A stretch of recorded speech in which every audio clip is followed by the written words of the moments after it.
बिस्मिल्लाहिर्रहमानिर्रहीम। अस्सलाम वालेकुम। हक न्यूज़ के साथ मैं हूं तौसीफ अली स्वाति। नाज़रीन, अहम खबर शामिल करते हैं। मुजफ्फराबाद से सदर आज़ाद जम्मू कश्मीर बैरिस्टर सुल्तान मोहम्मद चौधरी के साथ आज़ाद कश्मीर के उलमा इकराम की मुलाकात हुई।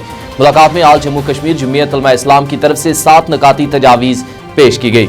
हक न्यूज़ के नुमाइंदा हाजी मोहम्मद लतीफ़ अवान की रिपोर्ट के मुताबिक मुलाकात में मुजफ्फराबाद में मौलाना मोहम्मद यूसुफ शाह के नाम से इस्लामिक कम्प्लेक्स की तामीर और आज़ाद कश्मीर के तमाम दीनी जमातों की कॉन्फ्रेंस और उलमाए मशाइख कौंसिल और इस्लामी नजरियाती कौंसिल का एक मुश्तरका इजलास मुनक्कद हुआ। इजलास में तजवीदुल कुरान ट्रस्ट के तहत हर मौलम का वजीफा कम अज कम 25,000 कराने का मुतालबा किया गया, जबकि मकबूजा कश्मीर को भारत के गासिबाना कब्जे के खिलाफ भरपूर अंदाज में यौम मजम्मत के तौर पर मनाने का ऐलान भी तजावीज़ में शामिल था।